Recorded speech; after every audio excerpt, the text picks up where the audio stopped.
안녕하세요. 저는 억울한 결혼 생활을 마치고 제 3의 인생을 계획 중인 40대 이혼녀입니다.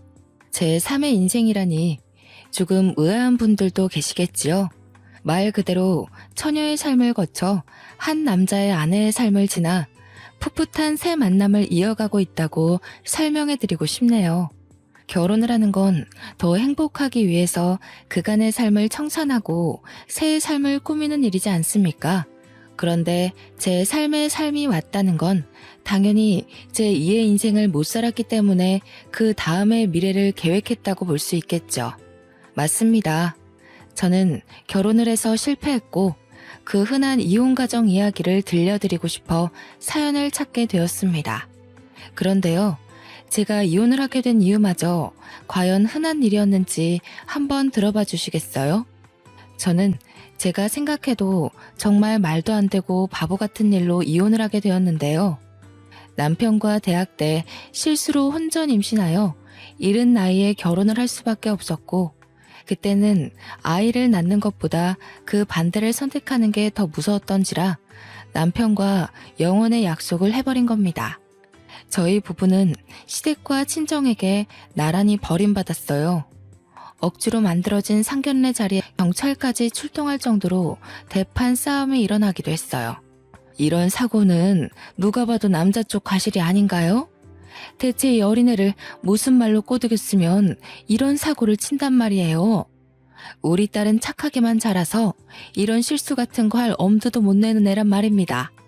여자애가 피임을 제대로 했으면 이 사단이 나지 않았을 거 아닌가요? 착실하게 잘 살고 있는 내 아들 발목 잡은 게 누군데 그쪽이 큰 소리세요? 제 아들 앞길은 어떡할 거예요? 앞으로 장차 크게 될 아이를 그쪽 딸 때문에 망치게 된 거잖아요. 말씀 웃기게 하시네요. 누가 누구 발목을 잡아요? 내 딸내미 발목 잡은 게 그댁 아들인데 출산하면 여자 쪽이 손해가 훨씬 큰데 무슨 말씀이세요? 댁 아들은 싸지르고 떠나면 그만이지만 제 딸은 이미 몸 한 번 망가뜨린 채로 평생을 살아야 되는 거라고요. 이보세요. 말 조심하세요. 어쩜 그리 말씀을 교양 없게 하세요? 아, 이제 보니까 딱 알겠네요. 이런 집안에서 자랐으니 댁 딸이 발랑 까진 거지요. 상견례 자리에서 서로에 대한 예의는 눈꼽만큼도 없었습니다. 결국 몸싸움까지 나고 남의 장사 시끄럽게 만든 죄로 경찰이 출동했던 거죠. 심지어 저희는 그 자리를 끝까지 지키지 못했어요. 이대로 저희를 떼어놓으려고 선언하는 양가 부모님한테서 도망치고 말았습니다. 그 뒤로 저와 남편은 절대 양가 어른들을 찾지 않았어요. 그렇다고 양가 부모님이 또 저희를 아쉬워한 건 아니었습니다. 저희들에게 이혼할 거 아니면 얼굴 비출 생각하지 말라고 단단히 으름장을 놓는 거 있죠.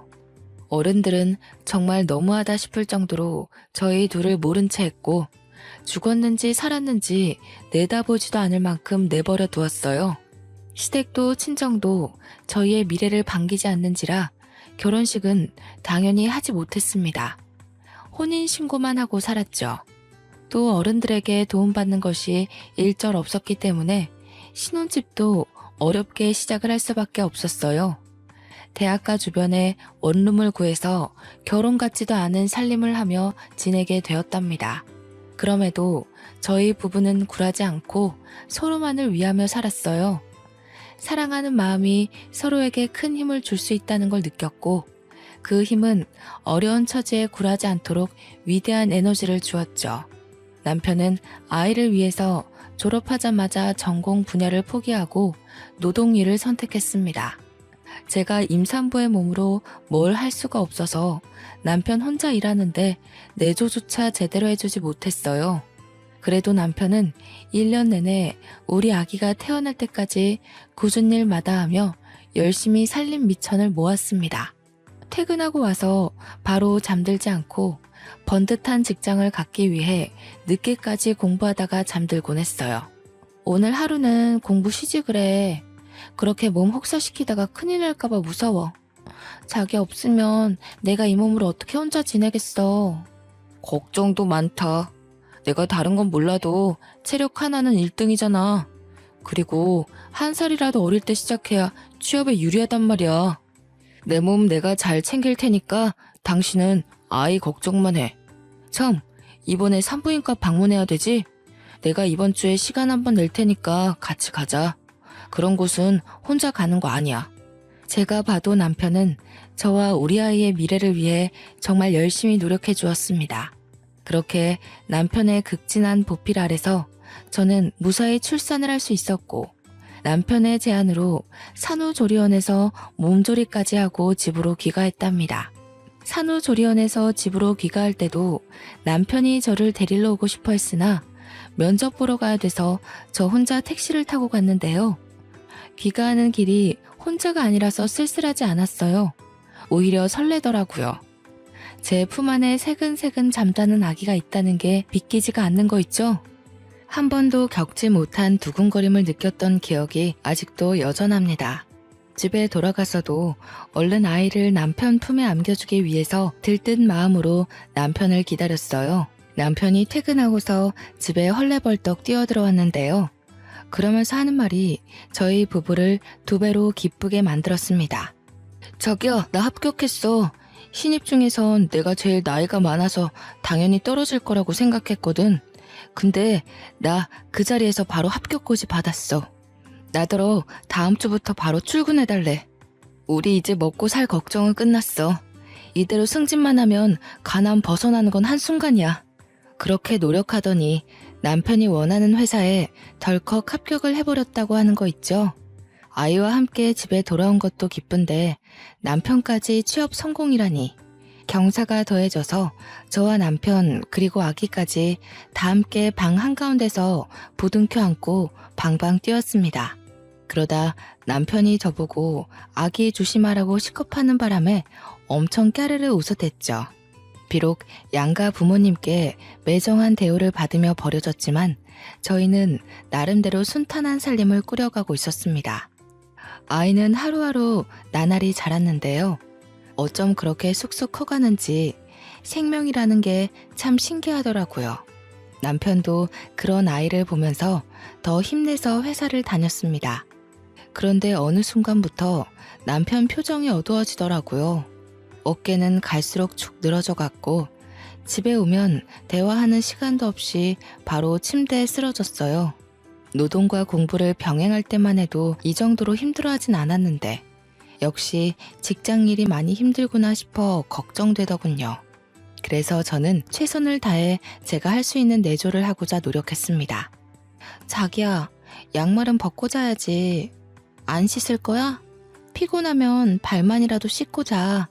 애 있는데 밖에 나갔다 온 사람이 안 씻으면 어떡해. 최대한 신경 거슬리지 않게 물었으나 남편은 벌써 잠들었는지 대답이 없었어요.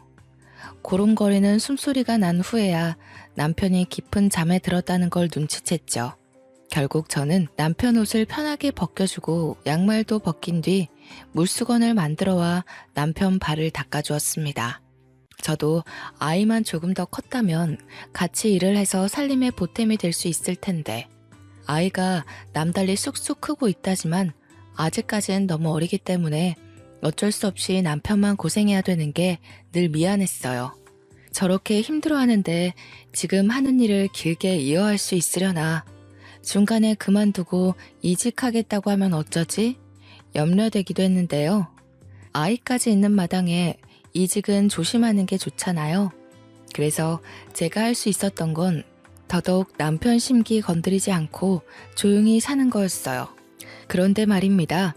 아니나 다를까 남편이 한날 집에 와서 하는 말에 정말 기절초풍할 뻔했습니다. 남편이 친구와 함께 창업을 하기로 했다면서 사업 계획을 저한테 들려주는 거 아닙니까? 신이 나서 흥분한 채 얘기를 해주는데 누가 보면 복권이라도 당첨된 줄 알았죠. 자기야, 그런 건 돈 있는 사람들이나 하는 거 아니야? 우리 형편에 무슨 사업이야. 아직 애가 유치원도 안 갔는데 사업하다 밥줄 끊기면 애는 어떻게 키워. 자기가 바깥 일을 잘 몰라서 그래. 돈이 없으니까 돈벼락 터뜨리려고 하는 게 사업이지. 요즘 대출 없이 사업 시작하는 사람 없어. 우리 형편만 할 때 다 사업 기반 쌓는다고. 당시 제가 사업이란 걸 잘 몰랐던 거 맞아요. 제 주변에 친구들도 월급쟁이만 있었지 사업하는 사람은 없었으니까요. 뭘 잘 모르니까 대꾸를 못하고 있었는데 남편이 연이어 하는 말에 이건 좀 아니지 않나 싶었어요. 대출은 친구가 받는다고 해서 내가 매달 친구한테 돈을 붙여줘야 돼. 그럼 우리 생활비를 조금 아껴야 될 것 같은데 괜찮지? 생활비를 줄여야 할 정도야? 앞으로 애한테 들어갈 돈이 한두 푼이 아닌데 대출금으로 얼마나 보내줘야 되는데? 150만 원. 몇 달만 빠삭하게 살면 금방 돈방 속에 앉을 수 있을 거야. 우리 이 월세방 빨리 탈출해야지. 자기 말대로 애는 쑥쑥 크는데 언제까지 이런 집에서 지내려고. 아무리 그래도 그렇지 남편 월급이 300 조금 넘거든요. 그런데 150만 원을 친구한테 줘야 된다니요. 그럼 150만 원으로 저희 세 식구가 생활해야 되는 거나 마찬가지인데 우리 집 생활비랑 관리비 월세까지 빼면 남는 돈이 거의 없는 실정이었습니다. 걱정 마. 안 망해. 친구도 사업하는 형님 조언 얻고 시작하는 거라서 이 계통에서 실패하기 쉽지 않다더라고. 나 믿지? 나 정말 자기랑 우리 아이 잘 키우고 싶어. 그동안 직장 일하면서 다 죽어가던 남편이 다시 활기친 얼굴로 의욕을 보이는데 제가 차마 더는 말릴 수가 없더군요. 게다가 남편은 그동안 저를 거의 없는 사람 취급할 정도로 집에 오면 기절하기 바빴거든요. 아침에도 일어나면 대충 제가 차려주는 밥만 먹고 정신없이 출근 나가기만 했고요. 그런데 친구랑 사업한다고 밝히고 나서부터는 저와 아이한테도 다시 예전만큼의 관심을 보여주는 겁니다. 그렇게 에너지가 생긴 사람한테 감히 그 끈기를 망쳐가면서까지 하지 말라고 제지할 수가 없었다는 거죠. 결국 남편은 며칠 후 하던 일을 그만뒀다면서 친구와 사업체를 차렸고 그 사업을 이유로 술자리도 많아져 야근도 많아져 심지어 외박을 하는 경우까지 생겼습니다. 집에 들어올 때 한 번은 일이 그렇게 바쁘냐고 물어본 적이 있었는데요. 남편 말로는 시작 단계라서 눈코 뜰 새 없이 바쁘다고 하네요. 다시 바빠지니 남편은 또 아이를 안 들여다보는 겁니다. 아이가 유치원 들어가기 전까지 내내 관심이 없었어요.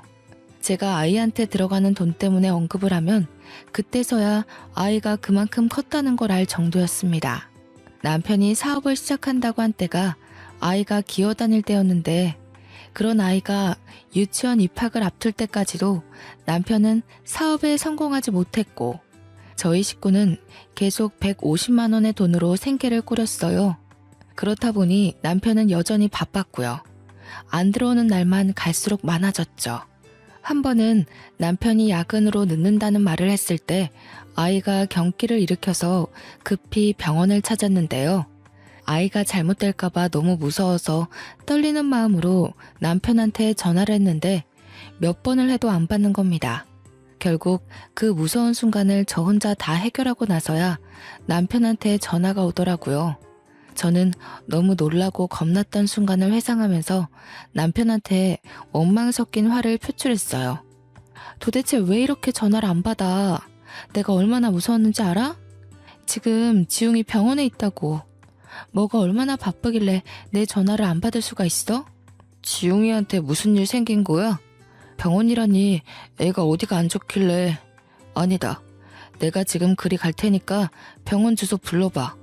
남편은 그제서야 병원에 찾아왔는데 경기 때문이라는 말을 해주니 긴장했던 몸에 축 힘을 빼면서 느닷없는 대답을 하더군요. 난 또 뭐라고. 애들이면 대부분 다 겪는 일이잖아. 그게 무슨 큰일이라고 바쁜데 전화라고 난리야. 넌 엄마라는 사람이 육아에 대해서 그런 정보도 공부 안 했어? 뭐? 애가 눈이 뒤집어지고 몸이 빳빳하게 굳는 게 그게 별일 아니라고? 나 정말 우리 애 어떻게 되는 줄 알고 얼마나 놀라는지 알아? 당신은 그 정도로밖에 말 못해. 당신도 지웅이 부모잖아. 의사 선생님이 늦게 대처하면 큰일이 될 수도 있다고 하셨어. 아이 걱정은 저만 한다는 생각에 기가 막혔지만 한편으로는 남편 말대로 정말 제가 엄마 자격이 없나 우려가 되기도 했습니다. 아이가 발에 링거를 꽂고 누워있는 걸 보는데 기분이 너무 울적하고 슬펐습니다.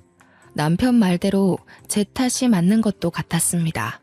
남편은 사업으로 바쁜데 저는 육아한다고 집에만 있는 사람이잖아요. 제가 아이한테 더 신경 쓸 수밖에 없는 여건인데 너무 놀란 나머지 저도 모르게 남편에게 책임을 나누려 했나 봐요. 그렇잖아도 혼자 자책하고 있던 찰나에 남편한테 위로받고 싶어 더 크게 화를 내버린 거죠. 그런데 남편이 제 탓이 맞다고 확실하게 말해주니 제가 자책을 안 할 수 있었겠습니까? 그래서 그날 이후 저는 아이에 대한 정보를 TV나 비디오를 통해 공부해 나갔어요. 아이를 업고 외출을 하여 도서관에서 책을 빌려오기도 했죠. 덕분에 저는 아이를 좀 더 건강하게 케어할 수 있었습니다. 그러나 정작 문제를 일으킨 건 우리 아이가 아니라 바로 남편이었는데요. 아이가 유치원을 들어가게 될 무렵 남편이 일을 늦게 끝내고 와서 새벽에 하는 말이 정말 어처구니가 없었어요. 다짜고짜 저를 앉혀두고 이혼을 하자고 하는 게 아니겠습니까? 우리 사이에 이혼을 할 만큼 별다른 문제가 있었던 것도 아니고 서로 얼굴 못 보는 날이 많기도 했으나 남편이 집에 온 날 다툰 적도 그다지 없었어요. 그런데 이혼이라뇨. 지금 뭐라고 했어? 뭐? 이혼? 내가 당신한테 뭐 크게 잘못했어? 갑자기 그게 무슨 말이야? 우리 애가 이제 유치원을 들어가. 그런데 이혼이라니 대체 왜? 진정하고 진짜 이혼이 아니라 가짜로 이혼하는 척을 하자는 거야. 사업하는 유부남들이 종종 이렇게 해. 하는 사업이 좀 힘들어지면 쓰는 방법이거든. 도대체 얼마나 큰일이길래. 아무리 일이 안 돌아간다고 하더라도 이혼을 하는 법이 어딨어. 정말 사업이 그런 거야? 나는 도무지 이해가 안 돼. 내가 하는 일이 좀 안 풀리고 있어서 그래. 아무래도 정책인 것 같아. 지금 집에서 나가는 세금이라도 줄여야 할 판이라서 급해. 사업 해결되면 다시 재결합하면 되니까 당분간만 이혼하자. 가짜 이혼이라니. 도무지 제 상식선에서는 그런 걸 할 수 있다는 게 이해가 안 되더라고요. 말도 안 되는 제안을 하길래 순간 남편이 의심스럽기까지 하는 겁니다. 밖에서 무슨 딴짓하냐고 물어봤는데 남편이 버럭 화를 내며 안 그래도 사업 때문에 스트레스인데 저까지 피곤하게 하지 말라네요. 그러면서 하는 말이 친구 집이랑 저희 집이 나란히 경매로 넘어갈 수도 있는 사정이라고 애타게 말하더라고요. 저는 그제서야 놀라서 어쩔 수 없이 남편의 말만 믿고 이혼 도장을 찍었습니다. 정말 별일 없는 거지? 이 집에서 나가면 우리 어디 집 구할 데도 없어. 근데 진짜 위장 이혼이라는 게 있는 거야? 우리 식구한테 문제되는 일은 없는 거 맞지? 당연하지. 오로지 돈 때문에 할 수 없이 하는 선택이야. 내가 말했잖아. 당신이랑 우리 지웅이는 내가 죽을 때까지 책임질 거라고. 근데 이거 들키면 우리 법적으로 문제될 수 있으니까 당분간 별거해야 될 것 같아. 별거? 나더러 지웅이랑 둘만 이 집에 있으라고? 그건 좀 무서운데. 들켜서 안 되는 거면 그냥 몰래 조심히 다니면 되지 않을까? 생활비 붙여줄 테니까 몇 달만 견뎌줘. 이왕 일 저지른 거 철저히 해야지. 허술하면 나중에 어디 하나 빈틈이 생겨버린다고. 당신이랑 지훈이한테 경제적인 피해는 없을 거야. 걱정 마. 남편의 설명이 정말 청산유수라서 저는 더 이상 별 말을 덧붙일 수 없었습니다. 그렇게 저는 남편과 말도 안 되는 위장 이혼을 하게 된 겁니다. 별거도 같이 말이죠. 얼떨결에 혼자가 된 저는 남편 없는 빈집에서 두려움을 안고 살게 되었습니다. 남편이 보내주는 돈은 생활비는 100만 원이 다였는데요. 월세를 따로 주지를 않아서 전화를 했더니 전혀 받지를 않더라고요. 할 수 없이 월세 50을 생활비에서 빼고 아이 유치원비도 따로 빼서 생활비는 거의 없이 지냈습니다. 몇 달을 그렇게 지내다 보니 이렇게 살다가는 아이에게 영양적으로 문제가 생길 것 같았어요. 너무 제 생각만 하면서 그저 돈이 아끼고 아끼는 방법만 강구했던 거죠. 때문에 작은 일이라도 해서 돈을 보태기 위해 부업을 알아봤고 대학 때 동아리에서 배운 캐리커처를 연습해 개인 SNS에서 파는 일을 해보았습니다. 당연히 100만 원까지는 벌지 못했으나 40에서 50만 원 정도는 벌었는데 그게 큰 보탬이 되더라고요. 그 정도로만 아이의 옷을 사입히고 먹이는데 양질이 달라지는 거 아니겠습니까? 참 다행이었어요. 저는 나름대로 남편의 부재로 인한 두려움을 차차 극복해 나갔습니다. 다만 남편과 연락만 잘 되어도 더할 나위 없이 마음을 놓을 텐데 연락이 너무 안 되는 게 유일한 문제였습니다. 저희가 별거를 하더라도 남편이 2주에 한 번씩은 몰래 와서 얼굴을 보여줬거든요. 그런데 이번 달은 달월이 지나도록 안 오더라고요. 심지어 생활비도 안 붙여줬어요. 그나마 아끼면서 모아놓은 돈이 있어서 다행인 형편이었습니다. 블로그에 팔고 있는 작품을 어느새 100만 원 언저리 정도로 벌고 있을 때였거든요. 대체 남편 일이 어떻게 되어가고 있는지 알고 싶었지만 연락이 안 되고 남편 동업자라는 사람도 제가 몰라서 어찌 알아볼 수 있는 방도가 전혀 없었어요. 그래서 마냥 이렇게 기다리는 수밖에 없는 실정이었죠. 그렇게 별다른 수를 못 쓰고 막연히 남편만 기다리며 지내고 있을 때에 제게 전화 한 통이 걸려왔는데요.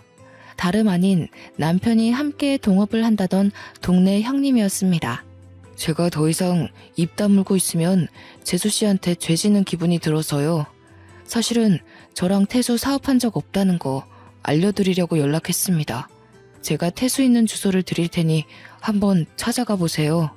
제가 이날 들은 소식이 얼마나 엄청난 일이었는지 한참을 실감하지 못했습니다. 어안이 벙벙했죠. 아니, 이게 무슨 말일까요? 사업을 한 적이 없다뇨. 제 남편은 사업한다고 직장 일을 그만둔 지가 오래지 않습니까? 동업자인 줄로만 알았던 남편의 아는 형님은 끝까지 송구스런 말투로 사과만 하다가 전화를 끊었습니다. 그러고 바로 문자 하나가 도착하더군요. 제가 전혀 모르는 주소지였습니다. 이분 말이 다 사실이라면 남편이 여태 저한테 거짓말을 했다는 것밖에 안 되는데 왜일까요? 영 가늠도 안 되고 혼란스럽기만 했습니다. 일단은 남편이 있다는 이 주소로 찾아가 봐야 답이 나올 것 같았어요. 그래서 그 야밤에 아이까지 데리고서 밖을 나섰죠. 이 주소대로 택시 기사님에게 말해서 도착한 곳은 다름 아닌 사람 사는 오피스텔이었습니다. 이런 곳에서 사무실을 차리고 일을 한다는 말도 많이 들었기 때문에 초인종을 누를 때만 해도 이곳이 그저 오피스 사무실이라고 굳게 믿고 있었죠. 그러나 문을 열어준 남편과 남편이 안고 있는 웬 남자아이를 보곤 제 신뢰가 한순간에 바닥을 치고 말았습니다. 저는 너무 놀라서 아무 말도 못하고 멍청하게 남편과 그 아이를 번갈아 보기만 했어요. 남편도 저를 보고 상당히 깜짝 놀라더라고요. 당신이 여길 어떻게... 누가 알려줬어? 이 먼 길을 지웅이까지 데리고 온 거야? 찬우야, 잠깐만 엄마한테 가 있어. 남편이 찬우라고 부르며 내려놓은 아이는 남편에게 아빠라고 부르고 있었습니다. 우리 아이와 나이가 비슷한 또래거나 1살 정도 어려 보였어요. 그렇다는 말은 남편이 제가 임신 중일 때 이미 바람이 났다는 거잖아요. 도무지 정리가 안 되는 수많은 상황이 쓰나미처럼 들이닥쳐 머리가 어지러웠습니다. 이게 다 뭔가 싶었어요. 너무 충격이라 상황을 아예 모르고 싶을 정도였죠. 그러나 저는 이미 남편이 저지른 짓을 알 수밖에 없었고 남편이 저와 제 아들에게 무슨 잘못을 저질렀는지 눈치채버리고 말았네요. 한 가지 딱 명확한 사실이 있잖아요. 제 남편이 불륜을 저질렀다는 거. 당신 사업한다고 거짓말하고 두 집 살림하고 있었어? 나보고 가짜 이혼하자고 설득하더니 위장이 아니라 진짜 이혼을 요구했던 거였어? 날 속인 거야? 우리 지웅이까지 속이면서 밖에서 이딴 짓 하고 있었던 거야? 남편은 대답을 미루고 잠시 저를 밀어내며 밖으로 나와서는 현관문을 닫았습니다. 저희는 그 앞에서 이웃집 다 들릴 만큼 시끄럽게 다투게 되었어요. 그래, 우리 이혼한 거 맞아. 그래서 뭐? 너도 동의하고 도장 찍었잖아. 대체 여기가 어디라고 애까지 끌고 찾아와? 도대체 어떻게 알아낸 거야? 누가 알려줬어?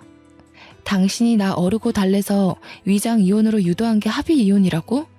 나는 그런 줄도 모르고 어떻게 나한테 이럴 수가 있어. 이건 사기고 협박이야. 아, 그렇다는 증거 있어?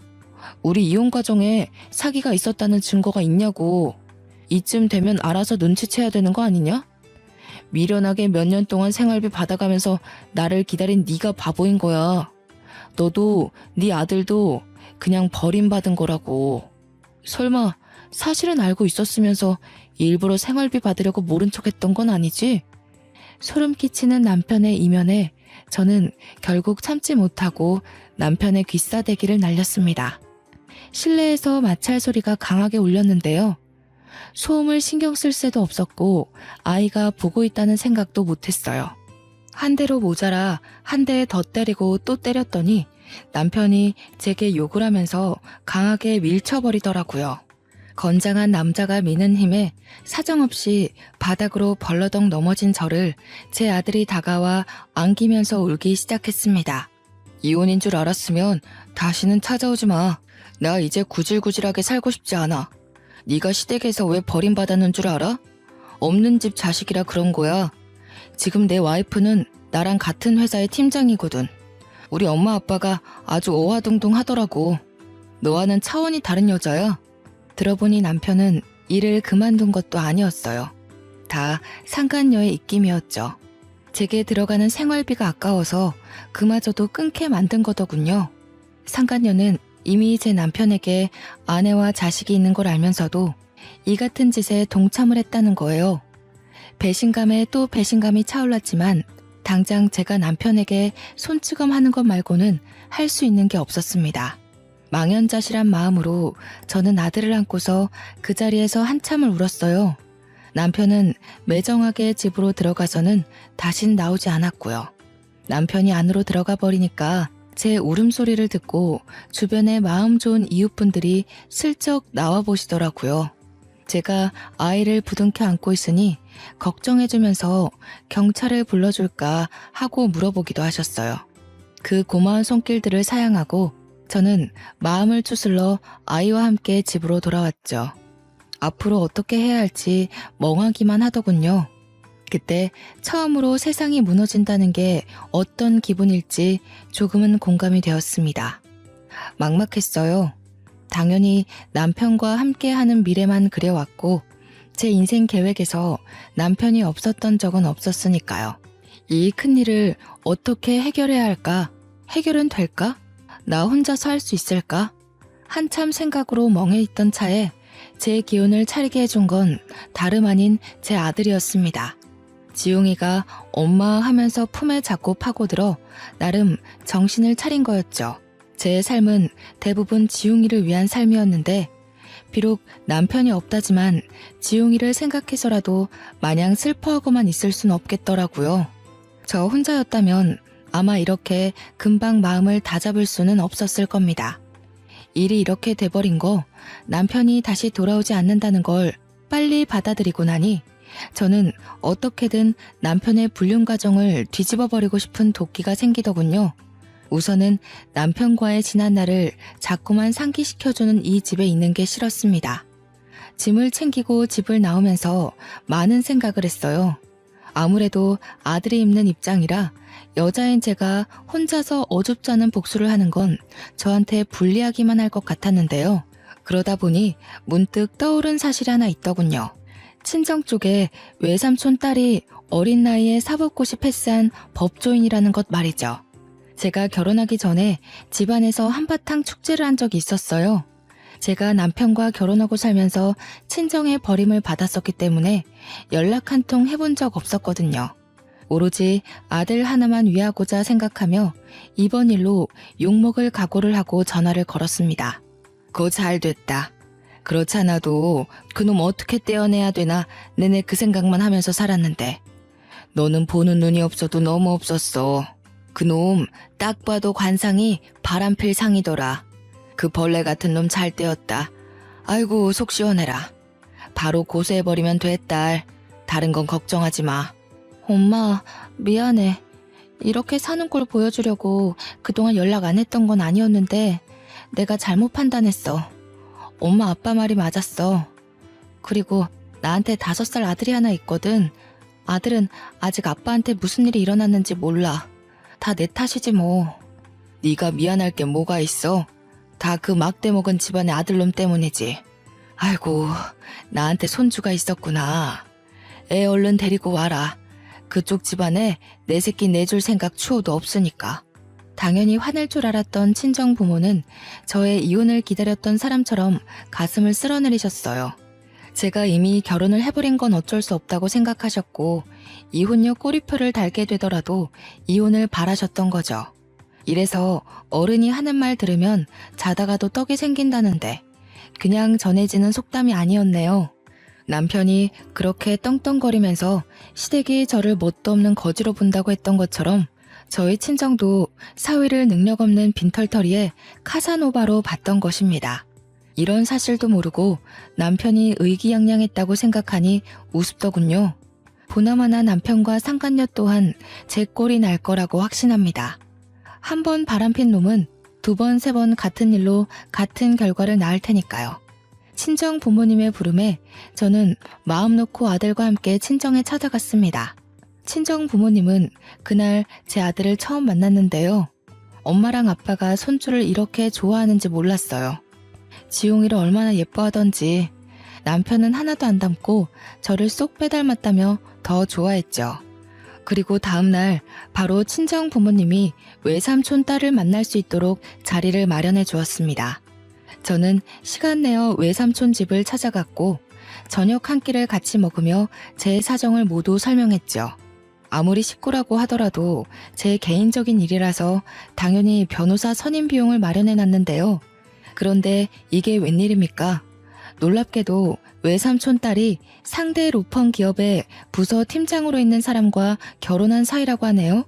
비용은 당연히 받을 생각 없다면서 더 유능한 변호사인 자기 남편을 소개해 줄 테니 위자료를 있는 대로 뽕 뽑아 먹게 해주겠다고 하는 거 아니겠어요?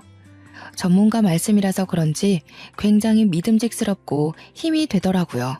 덕분에 저는 돈 한 푼 안 들이고 최고 변호사를 등에 업게 된 거죠. 사촌의 남편은 역시 능력이 출중한 변호사라 그런지 일 처리 능률이 남달랐습니다. 위장 이혼이었다는 정황은 밝히기가 어려울 수 있으나 상간녀 소송이 가능하고 시댁에서 모든 사실을 알고 있음에도 방조한 책임은 거액의 벌금으로 판결 내릴 수 있으며 남편의 2집 살림 부정행위가 특히 위자료를 최대치로 올릴 수 있는 수단이 될 거라네요. 아마 이걸 밝히는 과정에서 잘만 파고든다면 위장 이혼 사실을 끌어낼 가능성도 없지 않다고 했습니다. 이 같은 판례가 3년 전에 위자료 1억을 받은 적이 있다면서 저보고도 충분히 가능하다고 했죠. 심지어 지금은 그 사이에 법이 보다 더 냉철하게 개정되어 더한 위자료를 뜯어낼 수도 있다고 해요. 그러니까 아이 지용이에 대한 미래는 전혀 걱정하지 말라고 확신을 주었습니다. 너무 감사하고 큰 힘이 되었죠.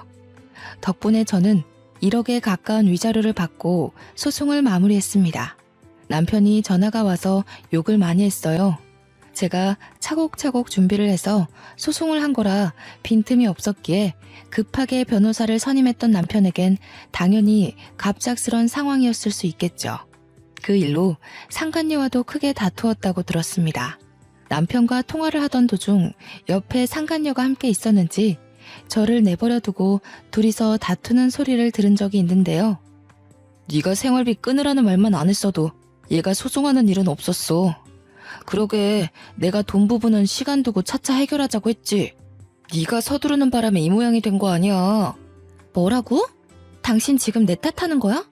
당신도 그 여자한테 들어가는 돈 아까워했잖아.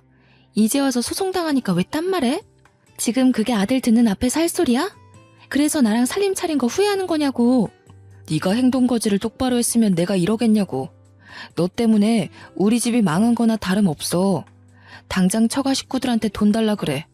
내 돈 빠져나간 거 네가 다 해결하라고. 그날 둘이 한참이나 언성 높이면서 싸우더라고요. 중간에 아이가 우는 소리까지 들렸는데 남편이 그 아이한테도 조용히 하라며 소리를 치는 거 아니겠습니까? 안 그래도 머리 아파 죽겠는데 찬우 입 좀 막아봐. 우는 꼴 보기 싫으니까 데리고 나가던가. 정신없어. 누굴 닮아서 저렇게 목청이 큰 거야? 당신 미쳤어? 당신 아들한테 그게 무슨 막말이야. 왜 우리 찬우한테 애먼 욕을 하냐고. 나가려면 당신이 나가. 여기 내 집이야. 오, 그래. 내가 나갈게. 집구석 한번 잘 돌아간다. 내가 여기서 나가면 너랑도 끝인 줄 알아. 네가 어디 나 없이 혼자 애 키울 수 있을 것 같아? 내가 너 회사에 다 소문낼 거야. 내 가정 망친 불륜녀라고. 둘은 거액이 나가는 바람에 서로 굉장히 예민해진 듯 했습니다. 원래부터 시댁이 잘 사는 집이 아니었거든요. 그냥 외동 남편 하나 먹여 살릴 수 있는 정도의 평범한 가정이었어요. 그래서 시댁이 돈 많은 집안의 며느리를 원했고 그 조건에 상간녀가 부합했다는데 결국 그 상간녀랑 저렇게 되는 바람에 그나마 있는 돈까지 털려버린 꼴이 된 거죠. 시댁은 억대의 재산이 통장에 찍힌 걸 본 적도 없는 사람들이에요.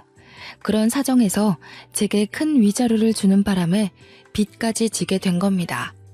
한 번은 결혼 생활 내내 전화라고 논 적이 없던 시댁에서 이혼하고 나니까 연락이 왔더라고요. 안 받으려다가 너무 끈질기게 연락이 와서 한번 받았더니 아쉬운 소리를 하대요. 지웅애미야, 우리가 결혼 반대했을 때 상처 많이 받았지? 이 늙은 사람들이 뭘 알고 그랬겠니? 지난 날은 용서해주면 안 될까? 내가 보니까 너만한 며느리가 없더라고. 재원이가 어디서 이상한 여자를 데려와서는 집안을 빈털터리로 만들어버렸다. 그만 돌아와주면 안 되겠니? 죄송한데요. 이미 저랑 재원씨 관계는 종결났어요. 그리고 아쉬운 마음에 이제야 용서 얘기를 하시는 것 같은데요. 여자도 여자지만 재원씨가 그 집을 빈털터리로 만든 거예요. 남 탓 좀 그만하시고 남으로부터 형편 피하려는 생각도 제발 좀 작작하세요. 네가 화났다는 거 충분히 이해한다. 우리가 다 잘못했어. 우리 재원이랑 다시 재결합만 해주면 내가 무슨 수를 써서라도 너희들 잘 먹고 잘 살도록 도와주마. 내가 너 말고 무슨 며느리를 드리겠니? 이봐요. 저랑 상견례 이후로 얼굴 본 적도 없지 않아요? 언제 봤다고 자꾸 며느리래요? 그리고 흙탕물인 줄 알면서 그걸 한 번 더 밟는 사람들이 어디에 있답니까? 제 번호 재현씨가 알려준 것 같은데 재현씨가 대신 저 붙잡아 달라고 했나 보죠? 똑똑히 말씀드릴게요. 아줌마 아들 최악이니까 다신 엮이는 일 없게 해달라고 하세요. 전화를 끊기 전 시모가 자기 분에 못 이겨 소리를 쳤는데 옆에서 전 남편이 시모를 말리는 소리가 들리더군요.